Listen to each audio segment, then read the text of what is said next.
Shalom, mi nombre es Talía, sean bienvenidos a un video más de esta serie de temas de Torah. Y en esta ocasión estaremos hablando acerca de cómo fue la unión entre varón y hembra en un principio, basado en el capítulo 2 del libro de Bereshit. En el video anterior se trató el tema del Shabbat, que lo encontramos en los 3 primeros versículos del capítulo 2. Y en este mismo capítulo vamos a ver que se habla sobre la unión más adelante. Pero antes vemos en los versículos del 4 al 14 que se continúan narrando cómo fueron los orígenes de los cielos y de la tierra, y sobre todo cómo fue que el Eterno formó a Adán.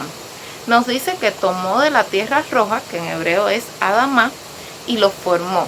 La palabra para formar es yaksar en hebreo, que significa moldear en una forma, específicamente como el alfarero. Barro, crear, forjar, formador. Hacedor, hacer, idear, etc. Es decir, el Eterno le dio forma como barro en manos de un alfarero y luego insufló aliento en su nariz, y así fue Adán un alma viviente. En el capítulo 1 del libro de Bereshit se nos habla también acerca de esto, pero de forma más breve. Pero quisiera mencionarlo porque encierra algo que quizás en este capítulo 2 no vemos tan claro, y dice así: y creó Elohim al hombre a su imagen, y a imagen de Elohim lo creó, macho y hembra los creó.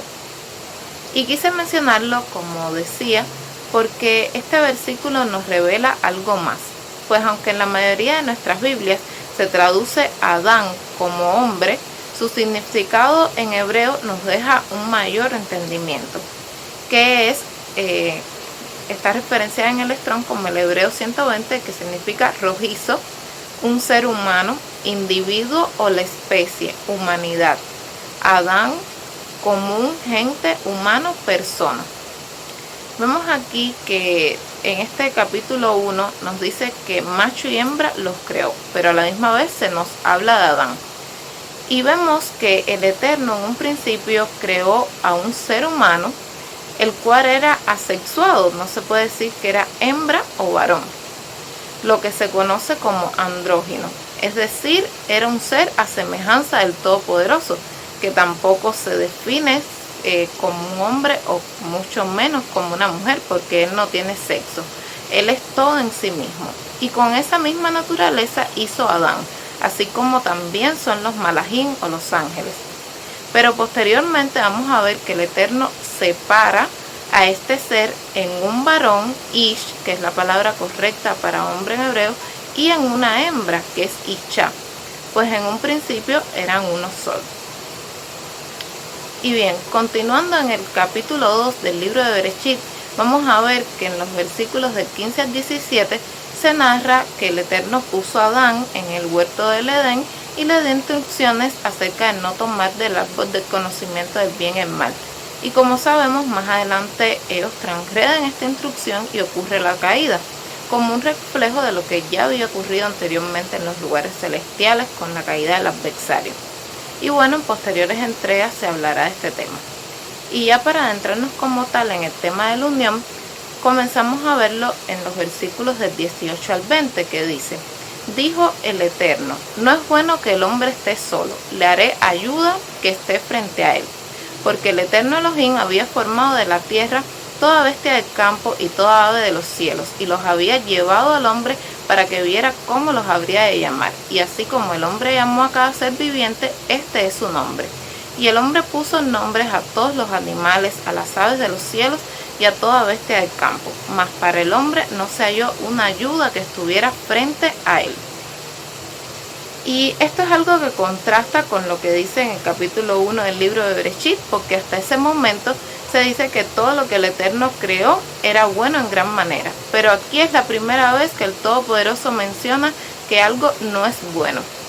Como dice en hebreo, lo tov heyot hadam levado, que significa no es bueno que el hombre esté solo consigo mismo. Como sabemos, Adán tenía una posición suprema en la creación, fue encargado de dominar sobre todo lo que el Eterno había hecho, y al nombrar a cada animal y ver que cada uno tenía su pareja, no halló una semejante a él, y pudo darse cuenta de que estaba solo. Adán fue creado a semejanza del Creador y uno de los atributos del Creador es ser un dador. Adán se dio cuenta que no tenía quien dar, no tenía alguien semejante a él para darle y para amarle. Y me preguntaba, ¿acaso el Eterno se le olvidaría crear esta ayuda para Adán? La respuesta es que no. No hay nada que se escape del control del Creador. Más bien, el Eterno le hizo ver a Adán la necesidad que él tenía de una ayuda como él. Pues aunque era gobernador de toda la creación, necesitaba a alguien, una contraparte frente a él, que le acompañara y a su vez le recordara que él, a pesar de ser el gobernador de toda la creación, como mencionaba, necesitaba a alguien más para que no llegara a jactarse de su posición, sino para que lo equilibrara. Es como una balanza. Adán estaba en la parte suprema, pero necesitaba otra parte, una contraparte para estar en equilibrio. Y bueno, para profundizar un poco acerca de ello, quisiera que analicemos lo que significa ayuda frente a él, o como conocemos porque vemos en muchas de nuestras Biblias, la palabra ayuda idónea. Y su significado en hebreo nos dice bastante acerca del papel de la mujer. Esta palabra se traduce como Eser Kenegdo. Y si la dividimos para comprender su significado, vemos que Eser significa ayuda necesaria y no impuesta, como de un fuerte hacia un débil. Que significa como similar. Y Nege, que es de donde viene Negdo, significa frente, parte opuesta, contraparte, enfrente. Vemos que el Eterno le haría a Adán esa ayuda como él, similar a él, y que estuviera enfrente, es decir, una parte opuesta que sería un complemento a su vida para tener equilibrio y plenitud. Por eso también lo relacionado con lo que dice en Proverbios 18:22, que el que hay esposa, hay el bien y alcanza el favor del Todopoderoso. Adán necesitaba esa otra parte que era un bien que el Eterno le daría. Y bueno, ¿cómo fue que el Eterno le dio esta ayuda idónea o ayuda frente a él? Lo vemos más adelante de los versículos 21 al 23, que dice: entonces el Eterno Elohim hizo caer al hombre en un profundo adormecimiento y se durmió. Luego tomó una de sus costillas y cerró la carne en su lugar. Y de la costilla que el Eterno Elohim había tomado del hombre, hizo a una mujer y la llevó al hombre. Y el hombre exclamó: en verdad, este es hueso de mis huesos y carne de mi carne. Por esto será llamada varona, porque del varón fue tomada. Vemos aquí que Elohim formó una mujer a partir de Adán. Y al ser separado es cuando surge varón, que es Ish, e Isha, que es hembra, es decir, dos seres individuales. En el versículo 21 se dice que tomó una de sus costillas, pero en hebreo este significado es aún más profundo, pues la palabra costilla está referenciada como el hebreo 6763, que significa, que se pronuncia Selah en femenino, o Salah, que significa lado, costado, literalmente de una persona o figurativamente de un objeto. Como vemos, significa costado, y es otro aspecto que nos enseña uno de los propósitos de la mujer, que es ser ese complemento necesario para el hombre, ese otro lado o costado que el varón necesita para estar entero y pleno, es decir, su otra mitad. Por eso cuando la ve, le dice que es hueso de sus huesos y carne de su carne. En fin, una parte de sí mismo con la que debía estar en unidad. Y más adelante, en el versículo 24, nos dice por qué. Y dice: por eso dejará el hombre a su padre y a su madre, y se unirá a su mujer, y serán una sola carne. Y aunque sabemos que Adán y Java no tenían padres, esta instrucción se da para las próximas generaciones, para enseñar que aunque ellos ya eran dos personas separadas, debían volver a unirse como estaban en un principio, vivir como una sola carne. Y para dar este paso se debe dejar a padre y a madre. que no significa abandonar, desatender u olvidar a los padres, sino llegar a esa madurez donde se tiene esa independencia espiritual y el entendimiento de que se va a formar un nuevo núcleo familiar en unión con otra persona, donde ambos serán responsables de sus propias decisiones y posteriormente tendrán la labor de criar y educar a sus propios hijos. Yeshua también mencionó este mandamiento cuando le preguntaron acerca del divorcio. Esto lo vemos en Mateo 19, los versículos 3 al 8, que dice: Y se acercaron a él unos fariseos para tentarlo, diciendo: ¿Es lícito que un hombre repudie a su mujer por cualquier causa? Él respondió y dijo: ¿No leísteis que el que los creó desde un principio los hizo varón y hembra? Y dijo: Por esto dejará el hombre al padre y a la madre, y se unirá a su mujer, y vendrán a ser los dos una sola carne. Así que ya no son dos, sino una sola carne. Por tanto, lo que Elohim unció al mismo yugo, no lo separe el hombre. Le dicen entonces: ¿por qué pues Moisés mandó a dar carta de divorcio y repudiar? Entonces Yeshua les respondió: por la dureza de vuestro corazón os permitió Moisés repudiar a vuestras mujeres, pero en un principio no fue así. Aquí el Mesías nos enseña la necesidad de volver a ese propósito original de ser una sola carne, ser ejad, unidad, ya no vivir como dos personas separadas, sino como una sola. Y habla de esa soltura que debe ocurrir por parte de ambos. Por ejemplo, como cuando una semilla está lista y se desprende del árbol, de la misma manera debe ocurrir en nuestra vida cuando se toma la decisión de unirse a otra persona. Se debe soltar de aquello que nos formó, que son nuestros padres. Y tenemos el ejemplo de Ricat, que cuando le preguntaron si iría con el siervo de Abraham, dijo que sí y lo hizo firmemente. Decidió ir con quien sería su esposo para formar su familia. En ella podemos ver esa madurez y que entendía cuál era su propósito como mujer. Y este es un principio que podemos aplicar tanto varones como mujeres.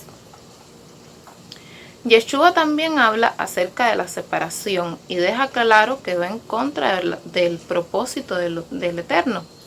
Va en contra de la unión. Pues el Eterno no hizo la unión para que fallara, pero por la dureza del corazón del hombre es que esto ha ocurrido. Por ello se entiende que para llegar a ser una sola persona y retomar ese plan original del Creador, no puede haber egoísmo, no puede haber dureza, no puede haber individualismo ni rivalidad. Entendemos que no se trata de una competencia para demostrar quién es más fuerte, ni de orgullo, sino que se va a buscar el bien común. Ya no se piensa como una sola persona y en el bienestar propio, sino en el bienestar para ambos. Y precisamente unirse a otra persona implica que hay que destruir nuestro propio ego, porque cuando el ego es destruido, entonces el amor va a sobresalir. Por ello es muy importante entender y conocer la naturaleza de cada uno y la del contrario, es decir, conocer nuestro papel, pues ello nos va a ayudar a ponernos límites y a mantener ese equilibrio. Sabemos que el varón tiene el propósito de ser cabeza del hogar. Debe cuidar de su familia, asegurarse de que su hogar tenga el sustento necesario y a su vez es un ministro de su casa. Por tanto, debe guiar a su familia en el camino de verdad. Y actualmente esto se interpreta como machismo y se dice que en la Biblia se pone al hombre como superior a la mujer. Pero no es así. El varón sujeto al Mesías no se cree superior a su mujer, sino que entiende que su responsabilidad delante del Eterno es velar por el bienestar de su familia. Y no es machista, sino que escucha a su esposa, le da su lugar y la trata como vaso frágil, como también se menciona en la Escritura. Y el varón que se sujeta al Mesías no va a buscar contender con su esposa ni imponerse, sino entenderla y tomar siempre las mejores decisiones para el bien de ambos. Como también dice en Efesios 5 de los versículos 28 al 29, que dice: Así los esposos deben amar a sus esposas como a sus propios cuerpos. El que ama a su esposa se ama a sí mismo, porque ninguno aborreció jamás su propio cuerpo. Al contrario, lo sustenta y cuida, como también el Mesías a la congregación. Y me preguntaba, ¿qué implicará amar a otro como uno mismo? Y precisamente implica que no se puede ser egoísta, debemos dejar ese yo y aprender a ceder, a negarnos y a dar. Por su parte, la mujer tiene el propósito de ser esa ayuda necesaria para su esposo, ese complemento que lo apoya, que va a impedir que éste caiga y que a su vez se sujeta a él porque conoce el papel de su esposo y lo respeta. También la mujer se va a encargar del cuidado del hogar y se ocupará de que todo esté en orden, y con la ayuda de su esposo criará y educará a sus hijos en el ejemplo del Mesías. Actualmente este papel se ve denigrado porque se ha fomentado en la mujer un pensamiento feminista. Las mujeres luchan por el derecho de ser iguales a los hombres, de dirigir sus propias vidas e ir tras sus metas, es decir, de centrarse en ellas mismas. Pero el Mesías nos enseña que precisamente es por la dureza de nuestro corazón, por nuestro ego, es que ocurren todos estos problemas dentro de la unión. Por eso debemos aprender a moldear nuestro carácter. No se trata de nosotros ni de nuestras aspiraciones, sino del propósito del Creador, de llevar a cabo ese propósito que el Eterno tiene. Y precisamente nos enseña el Todopoderoso a negarnos a nosotros mismos y a amar. La mujer creyente entiende que ella no es inferior ni superior al hombre, están al mismo nivel, pero que cada uno tiene su papel para que haya un correcto funcionamiento en la familia.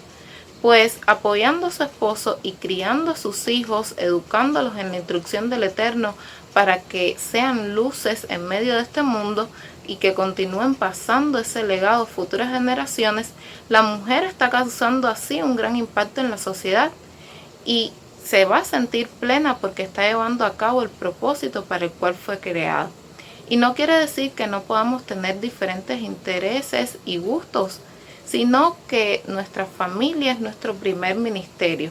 Y si cumplimos bien nuestro papel, también podremos más adelante desarrollarnos y colaborar en otras áreas que incluso sean de beneficio para nuestra propia familia o para otras personas. Lo importante aquí es entender que nos unimos para amar y dar a la otra persona, y conocer nuestro papel y propósito en la vida como servidores del Eterno nos va a ayudar, pues entendemos que ya no podemos vivir de la misma forma que lo hacemos de solteros, quizás pensando solamente en nosotros mismos. Debemos tener la disposición y voluntad de hacer cambios en nuestra vida, quitar malos hábitos, aprender a ceder, a escuchar, a procurar el bienestar del otro. Y claro, esto no se logra de un día para otro, pero la pareja debe esforzarse por crecer juntas. Y para ello no puede existir egoísmo. Debemos trabajar en nuestro corazón y, como he mencionado en varias veces, aprender a negarnos.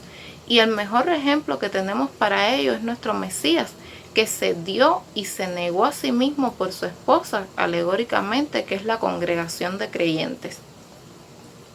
Otro aspecto de la unión que vemos en un principio es la fidelidad. Primeramente, ser fieles al Eterno, que es nuestro principal enfoque, y también a la pareja. Que así como en un principio fueron dos para ser uno, de igual forma debe ocurrir en nuestra unión. Debemos decidir amar todos los días a la misma persona y hacer que ese amor crezca. Y como creyentes debemos mostrarle al mundo que sí hay solución, que se puede retomar el propósito del Eterno, pues es una gran bendición poder volver al original, a ese diseño que el Creador hizo para que no fallara, sino para que perdurara. Y hablando sobre esto, vemos en el mundo un contraste, y la solución que el mundo presenta para evitar las separaciones es el noviazgo. No nos hablan de esperar, de consagrarse, de aprender cuál es nuestro propósito y prepararnos para ello siguiendo la instrucción del Eterno, sino de probar a ver si funciona. El noviazgo como concepto es una relación transitoria entre un hombre y una mujer que tienden al matrimonio. Ya se dice tienden, que no es seguro.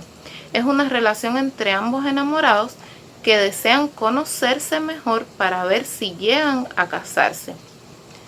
Pero vemos en la escritura que no encontramos nada acerca del noviazgo. Sabemos que este ha sido formulado por la sociedad actual. La palabra no nos habla de ello, sino que nos menciona un compromiso firme entre un hombre y una mujer que van a unirse.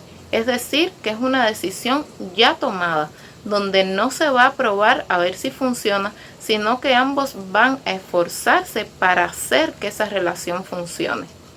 Una joven y un joven no necesitan tener una relación amorosa previa al compromiso y a la unión. Conocerse no está mal, pero en un contexto de respeto y hermandad, donde no hay enamoramiento, ni conquistas y menos relaciones sexuales. Actualmente vemos que las estadísticas a nivel mundial revelan que el aumento de los noviazgos ha traído como consecuencia una elevada ocurrencia de embarazos no deseados, de abortos, de depresiones e incluso suicidios. Pues el noviazgo se basa en emociones, el llamado enamoramiento o flechazo, que tiene un efecto transitorio y que está basado también en aspectos externos de la otra persona. Siempre se busca recibir, que como se dice, busco que me quiera, que me complete, yo y yo. Se piensa siempre en uno mismo. Y si una de las partes no cumple con las expectativas de la otra, entonces van a terminar y van en busca de otra persona, pues no hay compromiso.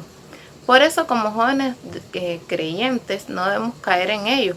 Es muy importante que nos preparemos, consagremos y sepamos esperar a la persona que el Eterno tiene para nosotros. No nos puede ganar el desespero y el emocionalismo.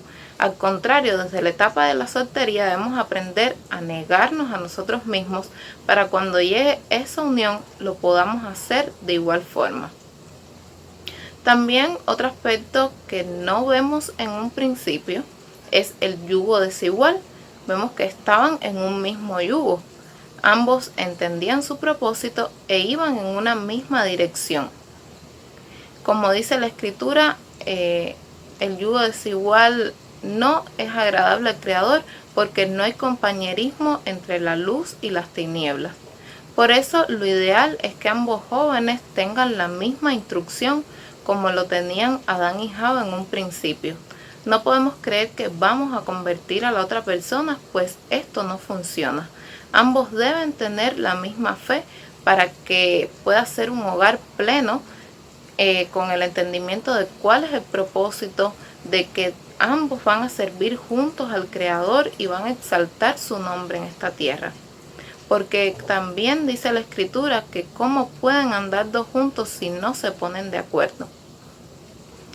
Y ya para analizar el último versículo del capítulo 2 de Bereshit, dice lo siguiente: y el hombre y su mujer estaban ambos desnudos y no se avergonzaban. Vemos que había transparencia, vemos que no había nada que ocultar, lo que nos da a entender que había comunicación entre ambos. Y este es otro aspecto que debe estar presente en la unión, la comunicación. Que nos mostremos tal y como somos y que expresemos lo que sintamos en el momento preciso, para no dar lugar a resentimientos ni rozaduras, que luego causen divisiones entre la pareja, sino que se debe tener confianza y unión el uno con el otro, para que en cualquier situación que pueda presentarse, se pueda siempre llegar a una solución. En conclusión, nuestro principal propósito en la vida es servir al Eterno, y una vez que se tiene esta prioridad, entonces la misión del hombre y de la mujer por separado es volver al original y lograr nuevamente esa armonía que tenían en un principio Adán y Java cuando eran uno. Por eso, una vez que se entiende que nuestro papel nuestro propósito es ese, y también que se entiende cuál es nuestro papel y que se ha identificado a una persona que es yugo afín y se va a unir con esa persona delante del Eterno, se debe comprender que esta unión es hasta que la muerte los separe, como también dijo Yeshua, y que no va a ser una unión carnal solamente, sino que también es una unión espiritual, una unión de almas en un solo ser, como lo eran primeramente Adán y Java, para retomar ese propósito del Eterno. Y bueno, esto es todo por mi parte. Les agradezco por ver este video.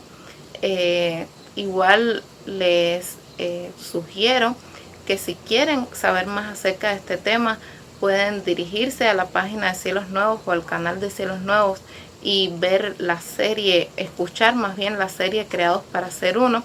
También en este canal de temas de Jóvenes Peregrinando hay un tema de preguntas y respuestas acerca de la unión. Se dio un tema de consagración y preparación para la unión en la reunión de jóvenes. E igual pueden ver el tema de Java en el canal El Lado Femenino de la Biblia. Y bueno, espero que les sea de ayuda y que el Eterno permita que lo podamos aplicar en nuestra vida. Shalom.